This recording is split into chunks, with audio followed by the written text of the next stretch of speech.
할렐루야! 오늘 거룩한 주일 우리 함께 이렇게 가정 예배 드리게 하신 주님께 정말로 감사드립니다.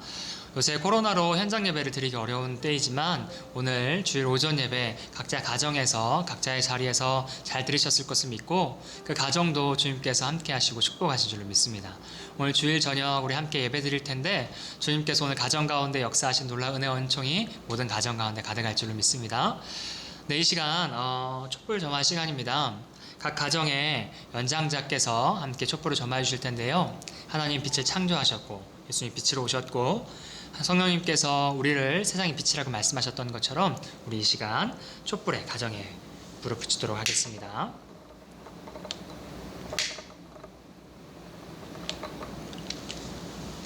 빛으로 오신 주님을 찬양합니다.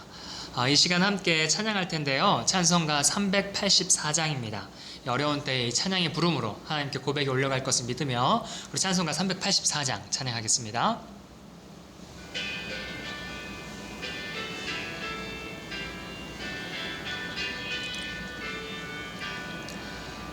나의 갈 길 다가도록 예수 인도하시니 내 주 안에 있는 긍휼 어찌 의심하리요. 믿음으로 사는 자는 하늘 위로 받겠네. 무슨 일을 만나든지 만사 형통하리라.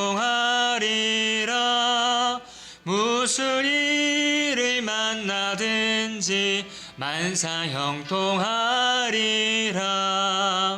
나의 갈 길 다가도록 예수 인도하시니 어려운 일 당한 때도 족한 은혜 주시네. 나는 심히 고단하고 영혼 매우 가라나. 나의 앞에 반석에서 샘물 나게 하시네. 나의 앞에 반석에서 샘물 나게 하시네. 나의 갈 길 다가도록 예수 인도하시니 그의 사랑 어찌 큰지 말로 알 수 없도다. 성령 감화 받은 영혼 하늘 날아갈 때에 영영 부를 나의 찬송 예수 인도하셨네. 영영 부를 나의 찬송 예수 인도하셨네. 아멘. 이제 가정의 대표들이 이 시간 기도를 할 텐데요. 오늘 가정의 자녀들이 함께 기도하는 시간을 갖도록 하겠습니다. 오늘 가정의 식구들이 함께 손을 잡고 오늘 자녀들이 대표로 함께 기도하는 시간을 갖도록 하겠습니다. 우리 이 시간 함께 기도하도록 하겠습니다.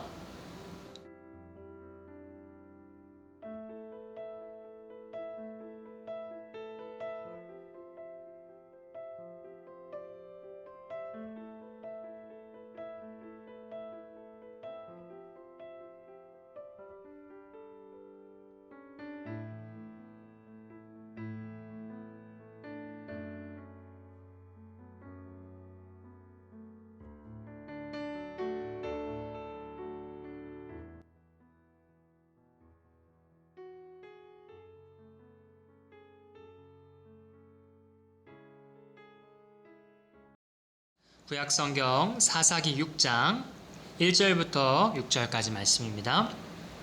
구약성경 사사기 6장 1절부터 6절까지 말씀. 우리 식구들 다 함께 찾으셨으면 제가 봉독해 드리도록 하겠습니다. 이스라엘 자손이 또 여호와의 목전에 악을 행하였으므로 여호와께서 7년 동안 그들을 미디안의 손에 넘겨주시니 미디안의 손이 이스라엘을 이긴지라. 이스라엘 자손이 미디안으로 말미암아 산에서 웅덩이와 굴과 산성을 자기들을 위하여 만들었으며 이스라엘이 파종한 때면 미디안과 아말렉과 동방 사람들이 치러 올라와서 진을 치고 가사에 이르도록 토지 소산을 멸하여 이스라엘 가운데 먹을 것을 남겨두지 아니하며 양이나 소나 나귀도 남기지 아니하니 이는 그들이 그들의 짐승과 장막을 가지고 올라와 메뚜기 떼같이 많이 들어오니 그 사람과 낙타가 무수함이라. 그들이 그 땅에 들어와 멸하려 하니 이스라엘의 미드함으로 말미암아 궁핍함이 심한지라. 이에 이스라엘 자손이 여호와께 부르짖었더라. 아멘. 이 말씀은 살아계신 하나님의 말씀입니다. 오늘 함께 둘러앉은 여러분의 가정을 축복합니다. 어려운 때이지만 이 저녁에 우리가 함께 가정에서 예배를 드릴 때 우리 가정 가운데 주님의 계획하심이 있고 놀라우심이 있고 우리가 다시 한번 살아나는 놀라운 은혜와 축복이 가득할 줄로 믿습니다. 오늘 주일 저녁 하나님께서 먹이시는 삶을 살라라는 말씀을 가지고 우리 사사기 말씀 함께 나눠보도록 하겠습니다. 에덴 동산에서 우리는 하나님께서 먹이시는 삶을 살도록 지음을 받았습니다. 그러나 하나님께 불순종하여서 하나님께 먹지 말라고 하니 선악과를 먹은 이후에 수고해야만 먹을 수 있는 인생이라는 불순종의 열매를 맺게 되었습니다. 왕으로 지내면서 부러울 것 없었던 솔로몬은 전도서 2장 22절 23절 말씀에 다음과 같이 말하고 있습니다. 사람이 해 아래서 행하는 모든 수고와 마음에 애쓰는 것이 무슨 소득이 있으랴. 일평생에 수고하는 것이 슬픔뿐이라. 그의 마음이 밤에도 쉬지 못하나니. 아멘. 솔로몬 역시 인생의 수고로움을 지금 노래하고 있습니다. 게다가 밤에도 쉬지 못하는 수고로움은 결국 헛되다라고 말하고 있으며 먹을 수 있으면 우리가 좋을 텐데 우리가 하나님을 경외하는 것 아니면은 우리가 수고로움도 참 어렵고 주님께서 도와주셔야만 살 수 있다라고 고백을 하고 있습니다. 우리가 수고한 대로 먹지 못한 인생입니다. 수고한 대로 먹을 수 있으면 얼마나 좋을까요? 참 우리의 삶은 불공평하고 참 우리가 어떻게 살아야 될지 모르는 인생이라고 할 수 있습니다. 결국 우리의 인생은 우리가 스스로 만족한 만큼 먹을 수 없는 유한한 존재이며 우리의 수고를 초월하여서 우리를 먹일 만한 그 분을 우리가 찾아야만 합니다. 본문을 통해서 이스라엘 자신은 자신들을 먹이는 그 사람, 그 존재를 지금 찾고 있습니다. 우리도 오늘 말씀을 통해서 그분을 함께 찾는 오늘이 되기를 바랍니다. 구약 성경에 3번의 인상적인 승리가 있습니다. 하나는 골리앗을 물리친 다윗의 승리, 또 하나는 엘리야가 그 850명이나 되는 바알과 아세라 선지자를 물리쳤던 승리, 그리고 300여 명의 용사로 수십만 명의 미디안 군사들과 칼 하나 쓰지 않고 물리친 기드온의 승리가 바로 그것입니다. 오늘 말씀은 바로 기드온을 부르신 그 첫 번째 말씀입니다. 하나님의 기드온을 부르셨던 이 상황을 보면서 우리가 우리의 삶을 돌아보는 오늘이 되기를 바랍니다. 첫 번째, 하나님께 불순종하면 영적으로 나약해집니다. 하나님께서는 하나님의 방법대로 우리를 먹이십니다.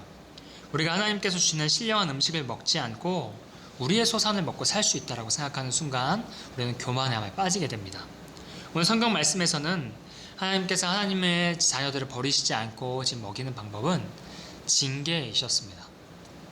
하나님이 그 자녀들을 징계하심을 통해서 우상을 섬기는 하나님의 자녀들을 버리지 않고 징계라는 기회를 주시게 됩니다. 그래서 7년이라는 시간 동안 미디안 족속들의 손에서 이스라엘을 넘기시게 됩니다. 사실 미디안 족속은 이스라엘보다 미개한 족속이었습니다. 그러나 하나님께서 이스라엘을 징계하시기 위해서 그 족속을 사용하신 것입니다. 이스라엘 백성들은 평소와 다르게 그 미디안 족속을 감당하지 못하게 되었습니다. 그래서 하나님의 앞에 죄를 행하고 순종하지 않으면 이렇게 연약하고 나약한 상태가 되게 됩니다. 하나님께서는 이 더 약한 미디안 족속을 사용하셔서 이스라엘 백성들의 힘이 빠지게 하시고 하나님께서 지금 놀라운 먹이기로 하나님께서 새로운 방법을 주시기로 지금 일을 시작하셨습니다. 제가 이제 청년들을 만나면서 청년들의 상황을 많이 보게 됩니다. 우리 청년들은 하고 싶은 것이 많이 있어서 영적으로 쉬고 싶어 할 때가 많이 있습니다. 지금 상처받는 것도 많고 인간관계 문제로 돌아설 때도 많이 있습니다. 하지만 여러분 신앙에 강권이 있다면 여러분 그건 은혜로 봐야 합니다. 여러분이 주님과 멀어지는 것이 얼마나 두려운지 모르겠습니다.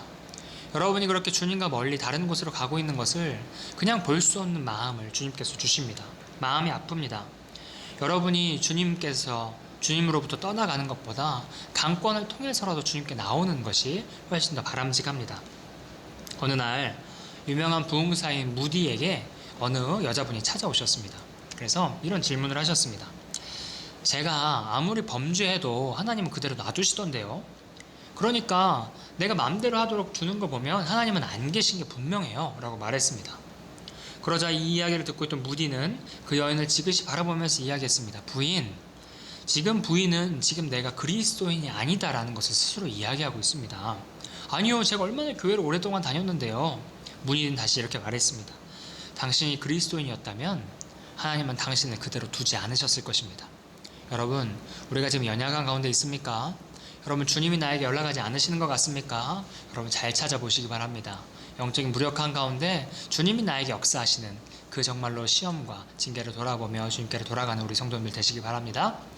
두 번째는 하나님께서 먹이시는 삶을 살아야 한다 하는 것입니다. 이스라엘 백성들은 미디안에 점령당했음에도 불구하고 자기가 스스로 살 수 있다는 것을 놓지 않았습니다. 그래서 숨어서 굴도 만들고 밭도 만들고 그리고 산성을 만들어서 자신 스스로 어떻게든 살아보려고 지키기 시작했습니다. 하지만 하나님은 그런 사람들을 스스로 돌아오도록 끊임없이 이야기하셨습니다. 뭐를 만들자마자 아말렉과 동방 사람들 그 타이밍에 이스라엘 백성들을 치게 하셔서 토지 소산을 모든 것을 멸하고 먹을 것을 하나도 남기지 않으셨습니다. 그럼에도 불구하고 이스라엘 백성들이 하나님께 무릎을 꿇지 않자 하나님은 양이나 소, 나귀도 하나님 남게 하지 않으시고 이스라엘을 더 궁핍하게 만드셨습니다. 그것은 하나님이 감정적으로 징계하신 것이 아니라 징계를 통한 하나님의 사랑의 표현이었습니다. 그제서야 이스라엘 백성들은 하나님을 의지하지 않고는 내가 먹을 수가 없구나, 그것을 알게 되면서 이 하나님의 사랑으로 돌아오게 되었습니다. 하나님께서는 우리가 하나님을 통해서 내가 그 일용할 양식으로 살고 있습니다 라는 고백을 듣기를 원하십니다. 내 공로, 내 노력으로 살아가고 있다고 생각한다면 하나님은 그 공로와 노력을 가져가시게 됩니다. 하나님이 욕심 많아서가 아니라 내 공로와 노력으로는 내가 영생을 얻을 수 없기 때문에 그렇습니다.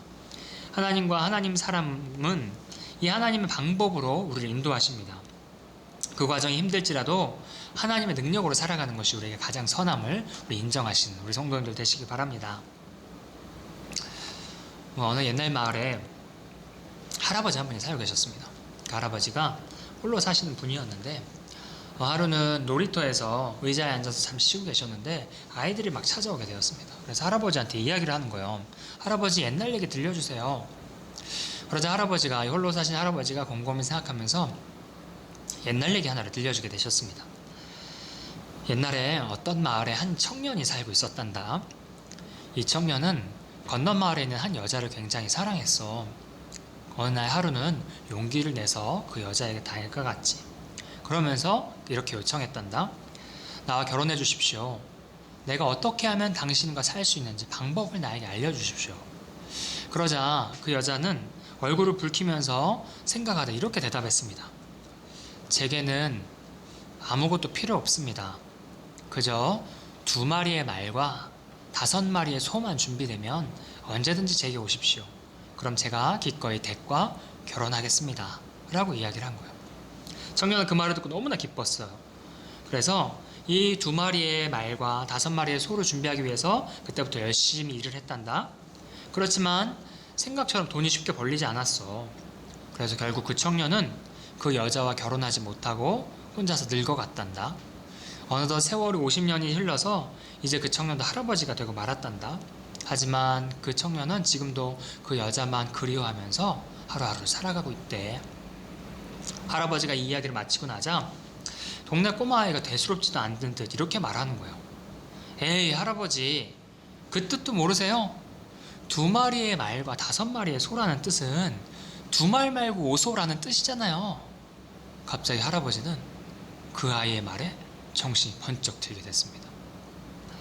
성도 여러분, 우리 하나님의 하신 말씀을 바르게 이해하지 못하고 내 방법으로 내 스스로 먹고 살 수 있다고 내 율법과 내 선행으로 하나님께 나아가려는 어리석음을 범할 때가 많이 있습니다. 우리는 하나님 앞에 있는 그대로 나아가면 됩니다. 2말 말고 하나님께 나아가면 됩니다. 십자가의 오른편에 있었던 강도가 어떻게 하나님 나라로 갈 수 있었겠습니까? 그 사람의 공로가 있어서가 아닙니다. 예수여, 당신의 나라가 임할 때 나를 기억하소서, 이 말 한마디를 했을 뿐입니다. 그 믿음으로 그 사람은 낙원에 갔습니다. 우리가 살아가는 것은 나의 노력이나 행위나 공로가 아니라 하나님의 은혜로 말미암아 값없이 의롭다 하심을 여듬으로 내가 하나님의 은혜를 찬양하면서 감사를 잊지 않고 살아야 하는 것입니다. 오늘 결론 말씀입니다. 오늘 성경 말씀 통해서 우리에게 주신 말씀은 다음과 같습니다. 스스로 먹이려 하지 말고 하나님께서 먹이심을 인정하고 감사하라. 하늘에 스스로 돕는 자를 돕지 않습니다. 하나님을 의지하는 자를 도우는 줄로 믿습니다. 우리 뜻대로 살려고 하는 수고하고 무거운 짐을 내려놓고 지금 이 피곤한 시대에, 어렵고 지친 시대에, 일용할 양식이 없는 이 시대 가운데에 우리가 하나님을 정말로 기대하고 하나님의 먹이심을 바라야 할 때가 바로 이때인 줄로 믿습니다. 그래서 하나님의 음성을 구하고 우리의 힘을 빼고 하나님께 무릎으로 승부하는 가정들이 되시기를 바랍니다.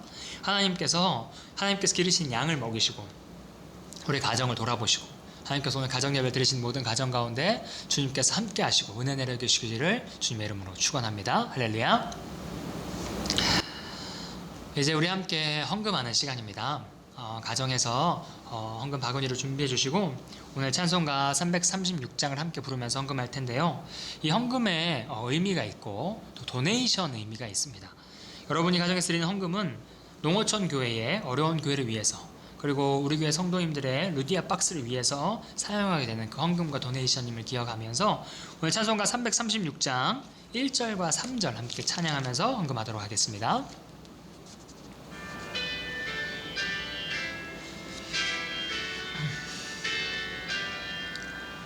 환난과 핍박 중에도 성도는 신앙 지켰네.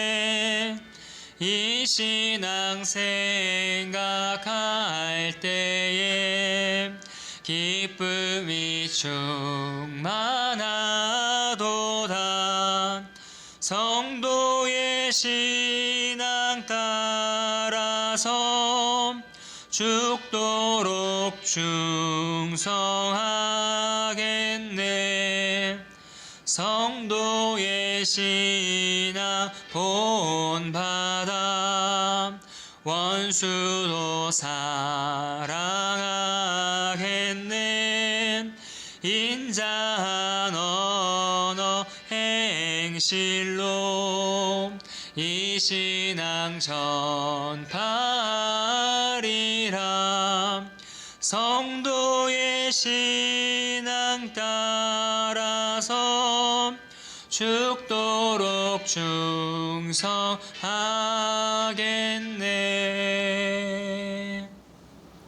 아멘. 이제 이 헌금을 위해서 가정의 식구들 중에 한 분이 대표해서 봉헌 기도로 드리도록 하겠습니다. 우리 함께 가정이 한번 대표해서 기도하도록 하겠습니다. 기도하겠습니다.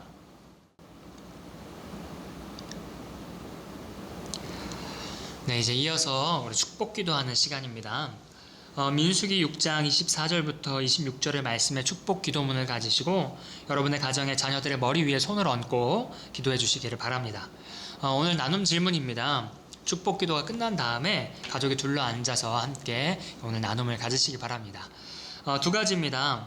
먼저 부모님들은 내가 정말로 하나님께 공급하시지 않았던 어려웠던 가난했던 시절이나 힘겨웠던 시절 이야기가 있으면 그 이야기들을 자녀들에게 들려주시기 바랍니다.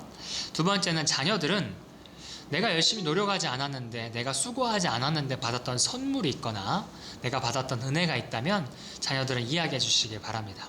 그래서 부모님들의 어려웠던 이야기와 자녀들이 내가 노력하지 않을 때 받았던 선물을 이야기하면서 우리의 삶 가운데 주님 주실 은혜를 기억하며 오늘 하브루타 나눔을 마무리하면 좋겠습니다. 자, 그럼 먼저 우리 부모님들이 자녀들을 위해서 축복 기도하고 그 다음에 우리 하브루타 가정 나눔 시간을 갖기를 바라면서 오늘 이 저녁 예배 시간을 이렇게 마치도록 하겠습니다. 좋은 저녁 시간 되시기를 바랍니다. 축복합니다.